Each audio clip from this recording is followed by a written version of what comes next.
رمضان اللہ کا مہینہ ہے، شعبان و شہری، شعبان میرا مہینہ ہے۔ نبی کی حدیث کا چھپا ہوا راز سمجھ میں نہیں آیا کہ رجب امیر المومنین کا مہینہ سمجھ میں آتا ہے کہ 13 رجب کو اللہ کے گھر میں اللہ کے چہرے کی نقاب کشائی ہوئی تھی، تو یہ سمجھ میں آتا ہے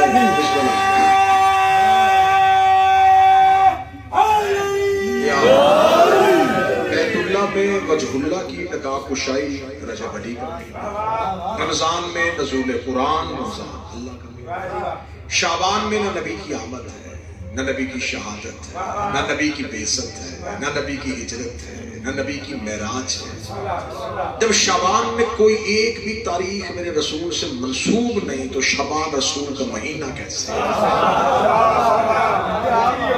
رسول نے ربیع الاول کو اپنا مہینہ نہیں کہا، رسول نے رمضان کو اپنا مہینہ نہیں کہا، رسول نے شعبان کو اپنا مہینہ کہا۔ جہاں تک مجھے خیرات ملی ہے مجھے تو یہی سمجھ آیا کہ رسول نے شعبان کو اپنا مہینہ اس لیے کہا ہے کہ اس مہینے میں ایک محمد کئی بار آیا ہے۔ شہزادی نے ہاتھوں کو سلا، ایک ہی محمد کئی بار بار بار آیا۔ مولا حسین سے کہتا ہے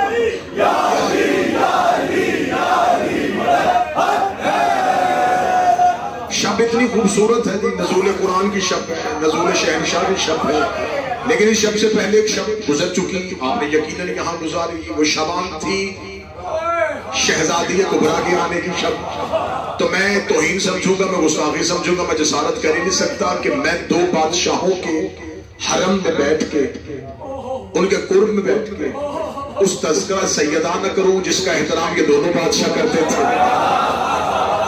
میں اس شہزادی سے گفتگو کا آغاز کرنے لگا ہوں، میں شعبان المعظم کا آغاز اس شہزادی کے جملوں سے کرنے لگا ہوں۔ شہزادی جب بھی پڑھی جاتی ہے، دیکھیں میں نے نام لیا، مومن چیخ پڑے، رو پڑے، کیونکہ یہ شہزادی کو جب بھی پڑھا گیا مصحف میں پڑھا گیا، کیونکہ لقب میری شہزادی کو ام المصحف۔ میں آپ کو بی بی کے مصحف میں سے بی بی کا فضائل سنانے لگا، اور کربلا میں بیٹھ کے سادات کے سامنے میں شہزادی کا ذکر آپ کو سنانے لگا۔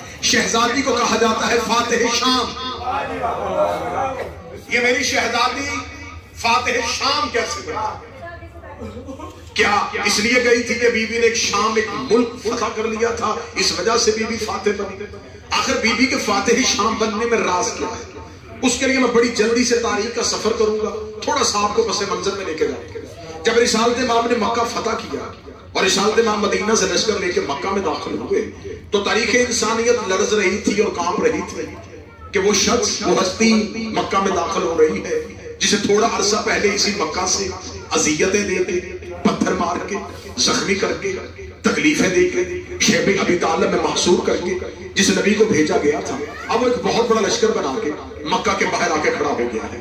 مکہ میں کوئی پوری رات سویا نہیں، اسی خوف کے ساتھ کہ صبح یہاں خون کی ہولی کھیلی جائے گی، صبح یہاں سر کاٹے جائیں گے، صبح یہاں خون بہے گا، صبح یہاں مرد و عورت کو کاٹ دیا جائے گا، اس لیے کہ وہ رسول بہت بڑا لشکر لے کے آ رہا ہے۔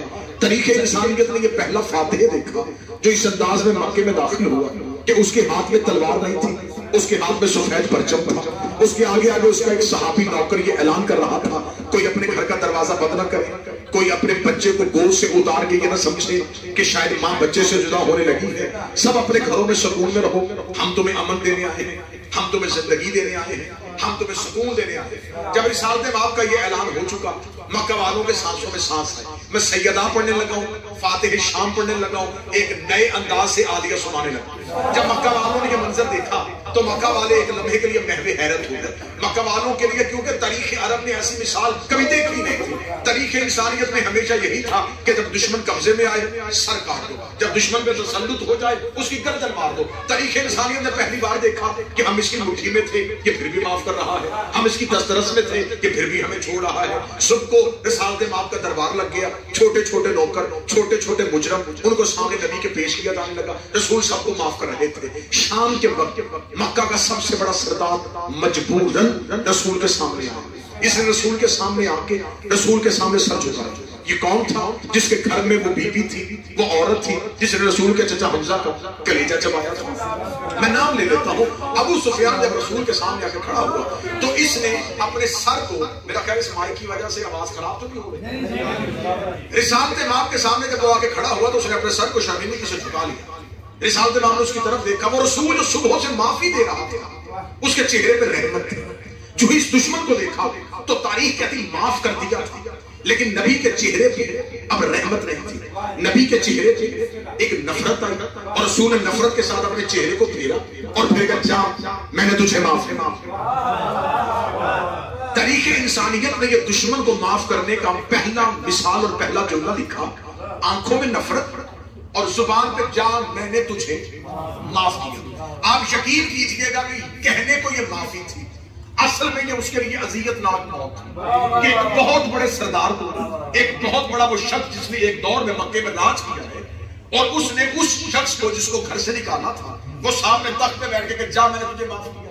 وہ کہا کرتا تھا کہ کاش عبداللہ کا بیٹا اس روز مجھے معاف نہ کرتا، مجھے قتل کر دیتا، میرے لیے قتل ہونا بہتر تھا، یہ معافی میرے لیے بہتر نہیں تھی۔ کیونکہ وہ جب جتنی دیر مکہ میں زندگی گزارتا رہا وہ سر جھکا کے بازار میں چلتا تھا، جس کے سامنے سے گزرتا لوگ ایک دوسرے کو کاندھا مار کے کہتے یہ ہے وہ جسے محمد نے معاف کیا تھا، یہ ہے وہ جسے نبی نے معاف کیا تھا۔ اس کے مزاج کے خلاف کی بات تھی کہ ہمارے مزاج کے خلاف کی بات ہے کہ ہمیں عبداللہ کا بیٹا کہے جا میں نے تجھے معاف کیا۔ اس نے مجبوراً کلمہ تو پڑھ لیا، محرک کہتا لیکن اس کے دل سے بغض نہیں گیا، اس کے دل سے کینہ نہیں گیا، اس کے دل سے نفرت نہیں گئی۔ اس نے پوری زندگی کوشش کی کہ کسی نہ کسی طریقے سے میں نبی پہ تسلط قائم کروں، ایسا نہیں ہو سکا۔ یہ مرتے ہوئے اپنے بیٹے کو وصیت کر گیا، دیکھ میرے پاس ایک خاندانی نفرت ہے، کیونکہ عربوں میں بغض اور کینہ وراثت کے طور پہ اگلی نسل کو منتقل کیا جاتا تھا۔ تو اس نے کہا میں تجھے وراثتاً یہ بغض دے کے جا رہا ہوں، زندگی میں کوشش کرنا اگر اسلام تیرے قبضے میں آ جائے،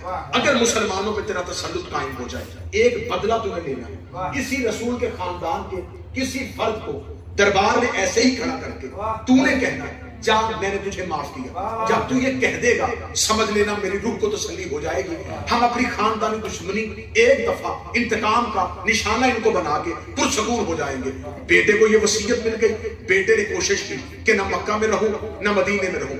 یہی وجہ تھی، اسی بے عزتی کی وجہ سے خاندان ابو سفیان مکہ میں رہا۔ یہ مکہ سے نکلے، یہ شام چلے گئے، انہوں نے شام کو آباد کیا، اس نے شام میں ملوکیت کو قائم کیا، اس نے شام میں درہم و دینار بانٹے، اس نے شام کے لوگوں کو نوازا، اس نے شام علی کے خلاف تیار کر لیا، اس نے 42 سال علی کے خلاف ایک ملک دریافت کیا، اس نے اس ملک کی سرحدیں اپنے انداز میں ناپی، اس نے لوگوں کو علی کی دشمنی پہ تیار کیا، اس نے نسل علی کی دشمنی پہ تیار کی۔ یہ سب کچھ یہ کرتا رہا ایک حسرت پوری کرنے کے لیے کہ باپ کی حسرت ہے ان کے کسی ایک فرد کو دربار میں لا کے تو نے کہنا ہے جا میں نے تجھے معاف کیا۔ یہ حسرت لے کے اس نے بڑی کوشش کی، یہ سفین میں آیا، علی نے اس کے منہ کے بل ہرا دیا، یہ خارج کے ساتھ لے کے نہروان میں ٹپکا، علی نے وہاں سے شکست دے دی۔ اس نے پوری کوشش کی تسلط علی پہ ہو جائے۔ امیر المومنین کی خواہش تھی کہ میں شام تک پہنچوں، لیکن کبھی سفین درمیان میں آ گئی، کبھی جمل درمیان میں آ گئی، کبھی نہروان آ گئی، امیر المومنین شام نہ پہنچ سکے۔ یہ مرتا مرتا مر گیا۔ اس نے اپنے مرنے کے بعد اپنے بیٹے یزید کو وصیت کی، اس نے کہا دیکھ 42 سال میں نے زندگی کی سانسیں صرف ایک قرض اتارنے کے لیے رکھی،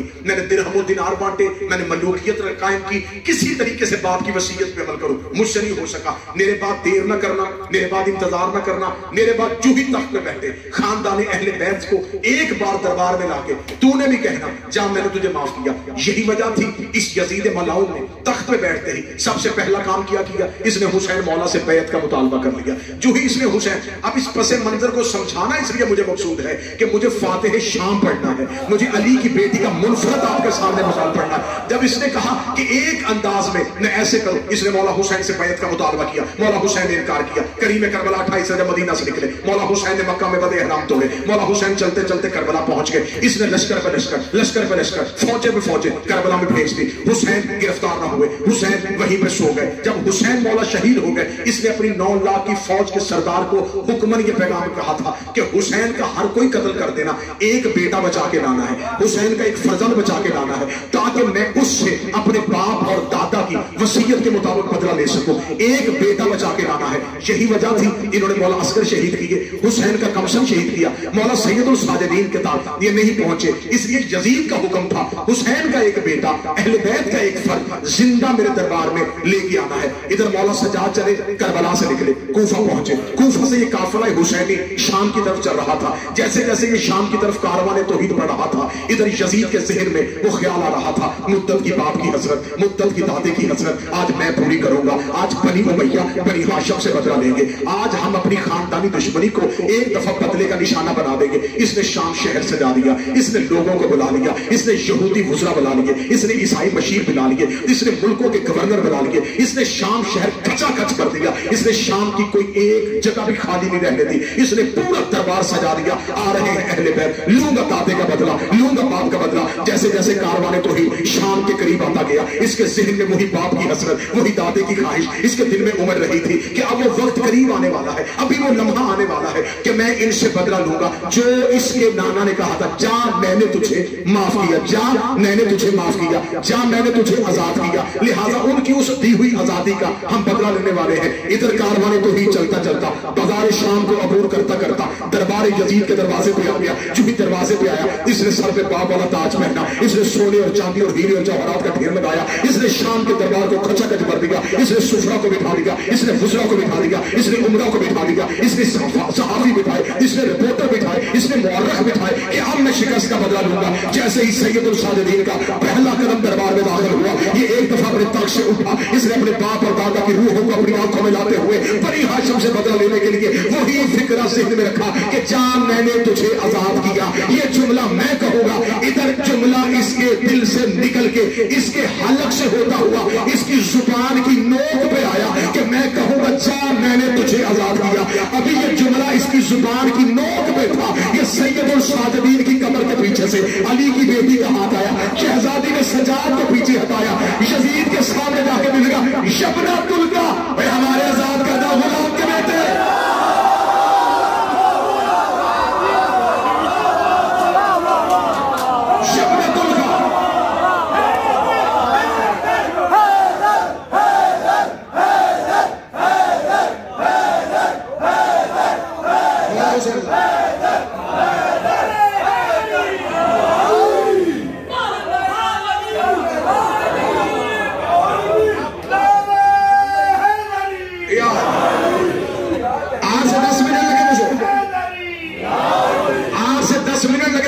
ذہنوں کی زمین کو تیار کرتے ہوئے کہ فاتح شام سنا۔ بی بی نے سجاد کی کمر پہ ہاتھ رکھا، بیٹا حد سجاد، امامت کے ہوتے ہوئے علی کی بیٹی بولی، او ہمارے آزاد کردہ غلام کے بیٹے۔ جب شہزادی نے کہا ہمارے آزاد کردہ غلام کے بیٹے، تخت اس کا، تاج اس کا، لوگ اس کے، گورنر اس کے، صحافی اس کے، مجمع اس کا، تنخواہیں اس کی، لشکر جاہو دلال اس کا۔ لوگ ایک دوسرے سے پوچھنے لگے، یہ بی بی کہہ رہی ہے ہمارے آزاد کردہ غلام کے بیٹے، کس نے کس کو آزاد کیا تھا؟ علی کی بیٹی دربار میں بیٹھ کے میں بتاتی ہوں، اس کے دادا کو میرے دادا نے آزاد کیا۔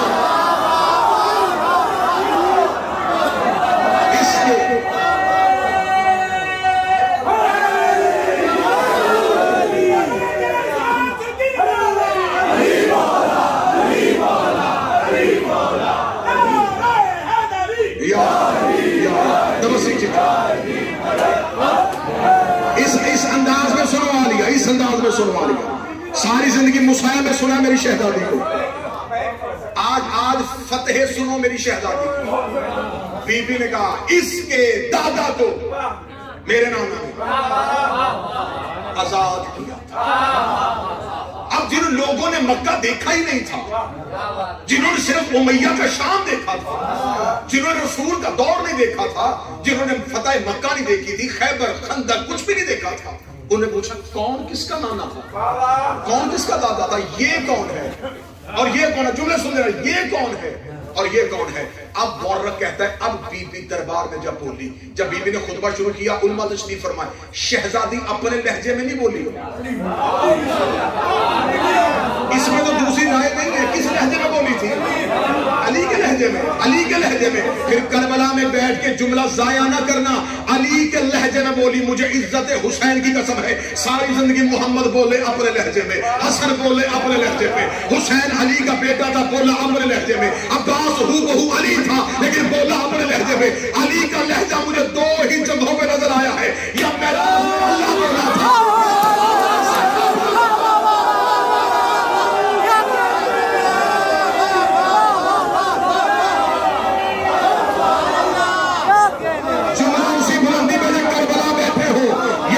شام. یہ مجمع پوری دنیا کا اکٹھا ہو کے جاتے ہیں شام کو کربلا میں مولا حسین اور باب الحوائج کے سامنے سلام کرنے کے لیے جملہ پڑھنے لگا ہو. یہ لہجہ یا معراج میں اللہ نے لیا تھا یا دربار میں علی کی بیٹی نے لیا ہے. اب مجھے سمجھ نہیں آ رہی پردے میں زینب بولی تھی یا بازار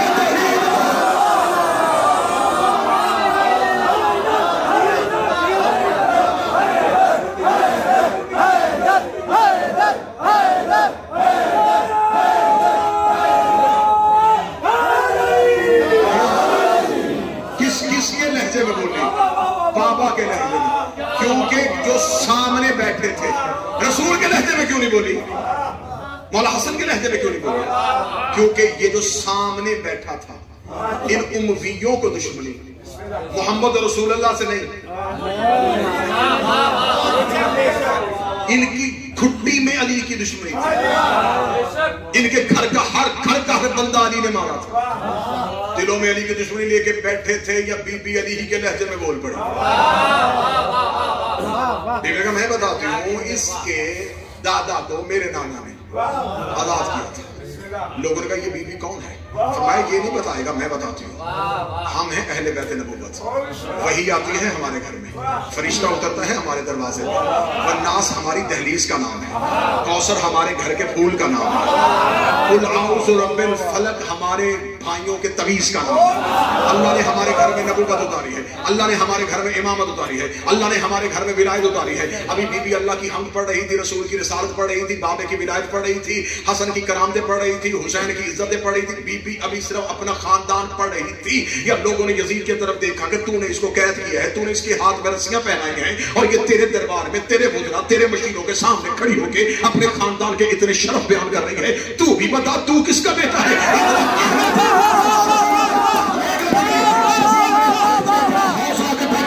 اپنے حوصلے کو کٹھا کر کے لگا تم نے اس سے اس کا تعارف سنا، اب مجھ سے سنو میں بھی کسی عام گھر کا فرد نہیں ہوں، ہم بھی مکہ کے سردار تھے. اتنا کہنا تھا بی بی نے کہا چپ یہ اپنا سرکار ناچنے والی کا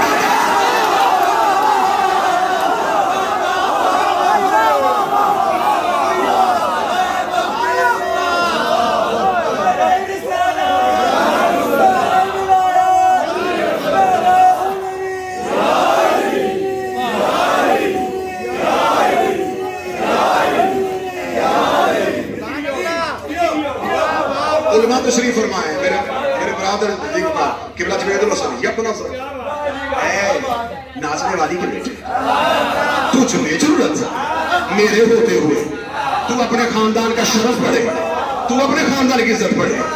تیرے خاندان کا بھی میں ہی بتا دیتی ہوں، اپنے خاندان کا بھی میں نے بتایا، تیرے خاندان کا بھی میں بتاتی ہوں. بی بی نے پورے دربار میں باپ کا لہجہ بڑھ کے بول کے بی بی نے کہا میں آدم سے لے کے اپنے بابا علی تک، حوا سے لے کے اپنی ماں فاطمہ تک، جس کا یہ چاہے اس کا نام بھی بتاتی ہو، شجرہ بھی بتاتی ہو، کردار بھی بتاتی ہو. اس سے کہ تیرا تخت ہے سر پہ تاج رکھ کے بڑے دربار میں صرف اپنی ماں کا کردار بتاتی.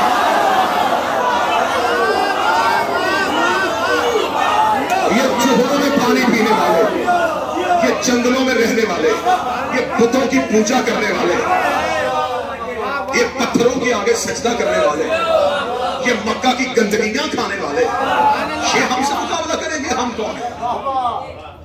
بول رہی تھی شیر بن کے علی کی بیٹی، دربار میں روح کا عالم تھا، تخت اس کا، تاج اس کا، دنیا کٹھی کی تھی اس نے، لوگوں کو دعوتیں دے دے کے بلایا تھا اور ذلیل ہو رہا تھا. جو ہی شہزادی بولنا شروع ہوئی لوگوں نے اس کی طرف دیکھا تو بھی تو کچھ بول. اس نے کہا میں بتاتا ہوں سن علی کی بیٹی، دیکھ جب تیرے نانا کے پاس مکہ فتح ہوا تو کیا میرے دادا نے تیرے نانا کے اختیار کو نہیں مانا؟ اگر مانا تھا تو کل اگر ہم نے تمہارے اختیار کو مانا تھا، ہم نے محمد رسول اللہ پڑھا تھا، تو آج جو میرے پاس تخت اور تاج ہے یہ بھی اللہ کا دیا ہے۔ اگر اللہ نے آج خلافت مجھے دی ہے تو تم اہل بیت میرے اختیار کو کیوں نہیں مانتے؟ اس نے جملہ کہا اور دربار میں لوگوں نے کہا بات تو ٹھیک ہے، جب ان کے دور میں انہوں نے ان کے اختیار کو مانا تھا تو یہ کیوں نہیں مان رہے؟ شہزادی دربار میں کہتی کیا کہا تم نے؟ کہتا آپ لوگ میرے اختیار کو نہیں مانتے۔ کہا شور بولو، اونچا بول۔ اس نے کہا علی کی بیٹی تم لوگ میرے اختیار کو کیوں نہیں مانتے؟ بیوی نے کہا نہیں آواز آ رہی، تیرے دربار میں گھوڑوں کے سموں کا شور ہے۔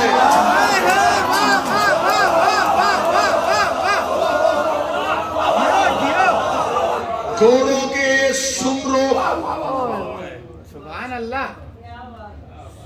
اب اس نے کیا کہا تھا ہمارے پاس اختیار ہے، اب یہ مقابلہ نہیں ہونے لگا۔ بی بی فضیلت کیا بتانے لگی تھی؟ یہ سمجھ رہا تھا کہ لشکر میرا ہے، سپاہی میرے ہیں۔ بی بی نے کیا جملہ کہا؟ بی بی نے کہا یہ نہیں کہا کہ سپاہیوں سے کیا گھوڑے باہر لے، سپاہیوں کو نہیں، بی بی نے کہا گھوڑوں کے سمروں، کیونکہ چاروں سم گھوڑے پہ ٹیک کے کھڑے ہونا فطرت ہی نہیں، فطرت حیوان ہے کہ وہ کھڑا ہوگا تو ایک نہ ایک سم کو اٹھا کے رکھے۔ بی بی نے یہ نہیں کہا کہ سپاہیوں پہ کنٹرول کر، بی بی نے کہا فطرت پہ قابو کر۔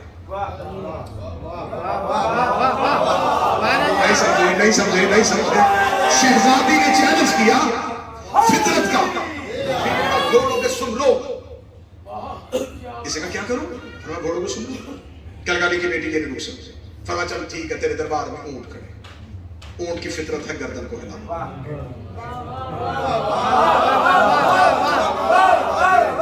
اب تم کربلا بیٹھ کے بھی چپ ہو کے سنو، اتنے لمبے سفر کا فائدہ، یوں گھنٹیوں کا شور آ رہا ہے، اسے کو یہ نہیں میں نے کہا کہ گھنٹیاں روک، اونٹوں کی گردنیں روک۔ عادتیں بدلتی ہیں، فطرتیں نہیں بدلتی۔ مجھے میرے بھائی نے جملہ کہہ دیا تو پھر میں جملے کو آگے بڑھاؤں۔ علی ہماری عادت کا نام نہیں، علی ہماری فطرت کا نام ہے۔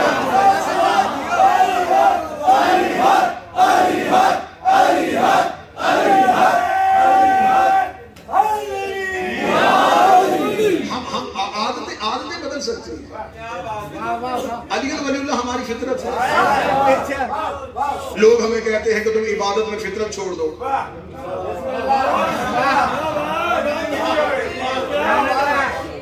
علی ولی اللہ ہماری فطرت کا نام ہے۔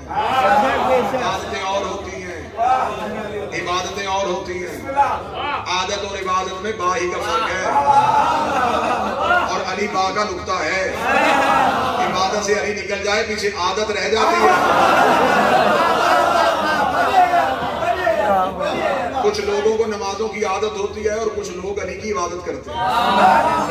یہ میں نے نہیں کہا، یہ نبی نے کہا ذکر علی و عبادت، علی کا ذکر کرنا عبادت ہے، ثواب نہیں۔ بی بی نے کہا، ابھی بھی بول رہی ہے میری شہزادی بھرے دربار، متوجہ ہے بات کی طرح، میری شہزادی بھرے دربار میں ہوا۔ بی بی نے کہا گھوڑوں کے سم روک، اونٹوں کی گردنیں روک۔ اسے کہا گھوڑوں کے سم میرے کنٹرول میں نہ، اونٹوں کی گردنیں میرے کنٹرول میں۔ بی بی نے کہا تیرے دربار میں بڑے بڑے روشن دان ہیں، روشن دانوں سے تیز ہوا آ رہی ہے، ہوا روک۔